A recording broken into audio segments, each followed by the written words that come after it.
Okay, here we are. We've got everything we need. We got our water, just in case. We got 10, I did go with 10, I think 10 cc's there. Let's put it right up to the light so you can see. I don't know if you can see that or not. It's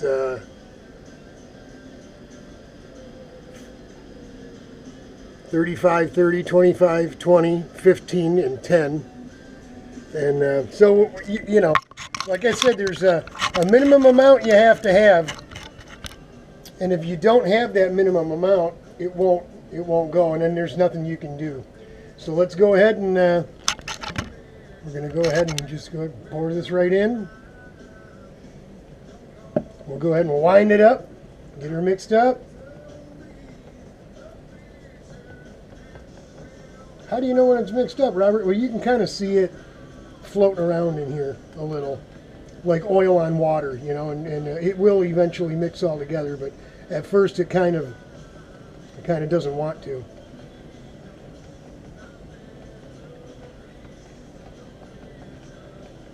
Again, stick around, folks. I don't have any idea whether this is going to work or not, Jake. So if you want to do castings like this, generally the mold is going to be silicone, and you're going to use a casting resin. But that is primarily to make blinker covers and things like that, small intricate plastic pieces. Certainly not something that's going to be in the middle of a reed cage in a smoking hot engine, right? You're going to have to use the right type of plastic. You can't use casting resin to make an intake stuffer. It's not the right kind of plastic. Well, this stuff it's not going to be like 5-minute epoxy. It's going to take a few minutes, so we'll go ahead and make sure it's good and mixed up.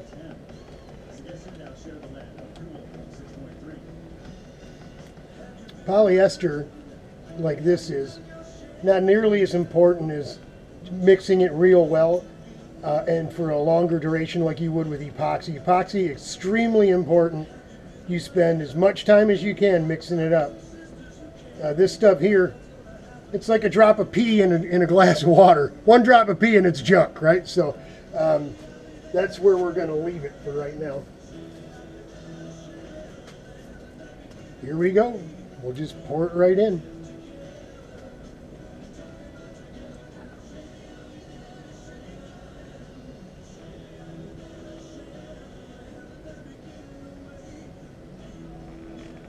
Man, we might have got a perfect mix out of this. Man, Robert's still got the old eyeball, man. You know what I'm saying? If it goes over top just a little bit, that's okay, because we'll always be able to grind it down. We'll take a 90 to it, you know, and just knock it down a little.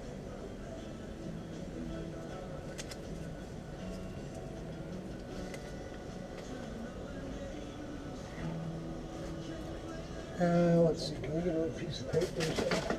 A little something to put underneath. Let's try a piece of emery, huh? How's that? We'll,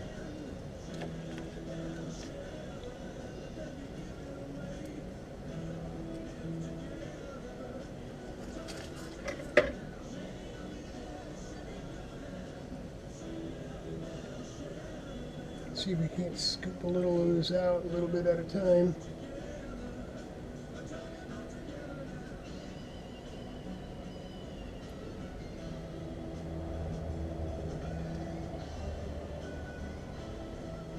Get a paper towel in here too. I think that's enough. Keep an eye on it, folks.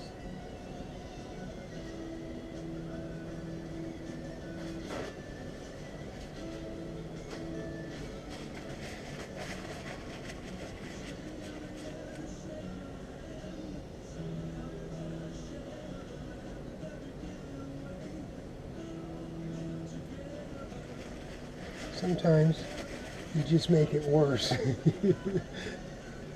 Let's get all this crap off there first.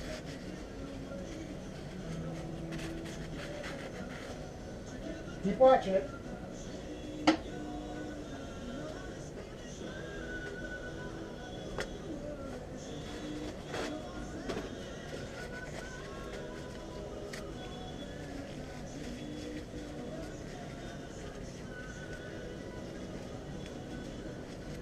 So you got to get it right on the stuffer without getting it on the stuff around it, which will be the mold, because you'll just drag it right on there. Like we just did there.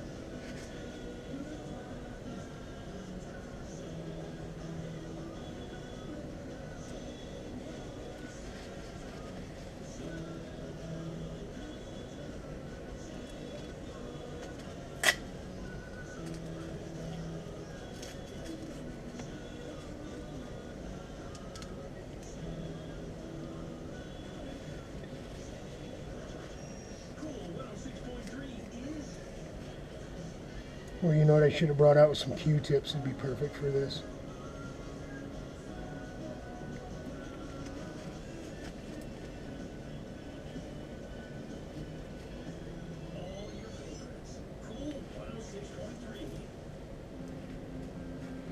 Robert shooting for perfection.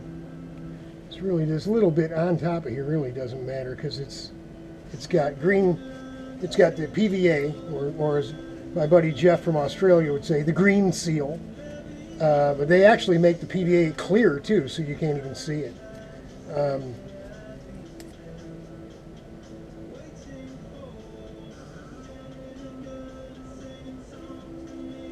That's what I should be doing, is twisting this stuff.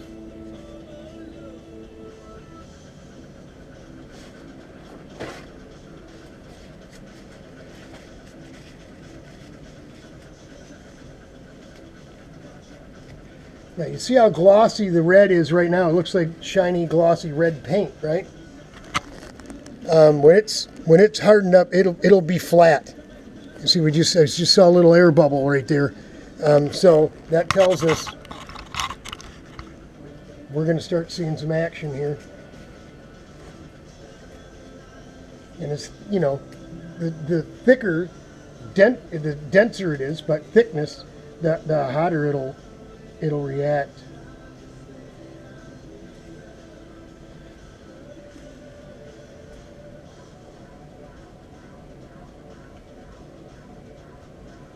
And the thicker and denser it is, the sooner it'll go. Or this stuff that's in here, this little covering on the walls and stuff, it won't go as quick as this thick stuff.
Nine minutes in, we only get 17 and a half minutes, and then they split into two videos, so I really want this to go so you can see it, the actual change happen.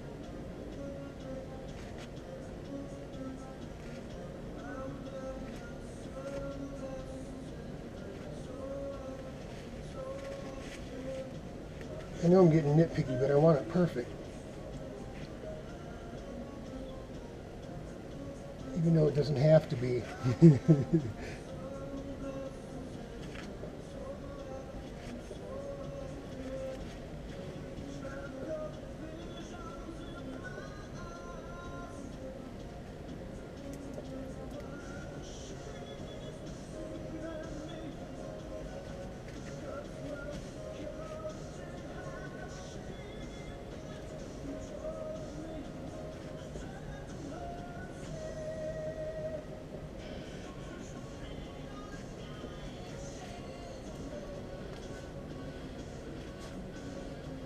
I think that's about as good as it gets, folks.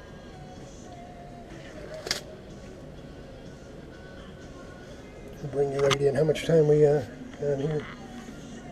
A little over 11 minutes.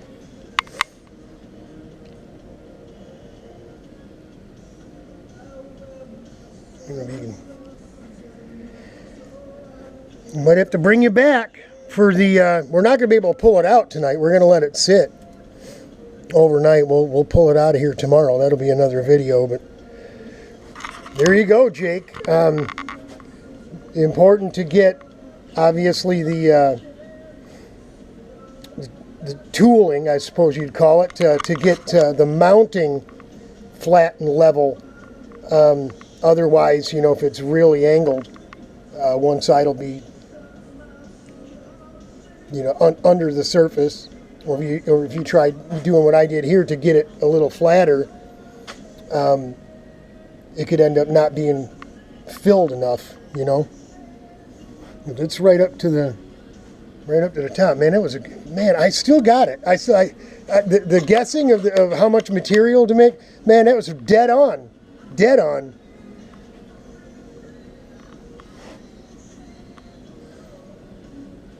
And everybody knows Bondo is the same way, because Bondo's polyester as well, just like this is. Polyester will shrink. That's why if you're going to use like your auto body stuff, you're going to want to use as little Bondo as you can, because it will shrink, and especially if you're doing like a black car. It's metal. Metal and plastic, I'm not going to say metal and plastic don't mix, because cars are covered with Bondo. But if it's thin amounts of Bondo, with a dark color on it, when the sun hits it, it could be months later. You'll end up, if it's not done right, you'll see where that Bondo's at, you know, because it's starting to shrink. Especially if you try fixing your own bodywork for your go-kart, right? Your fiberglass bodywork. And you're using nothing but Bondo instead of using something that's a little more durable, like the Duraglass. Although polyester as well, it's got fibers in it like fiberglass, and it's got a little more body to it, you know. What do we got going on here? Is we're doing anything yet? Nothing. Nothing yet. And it'll look like nothing until it starts smoking, and sometimes it will. So we'll bring you back as soon as we see something happening, okay? Hang in there. Part B.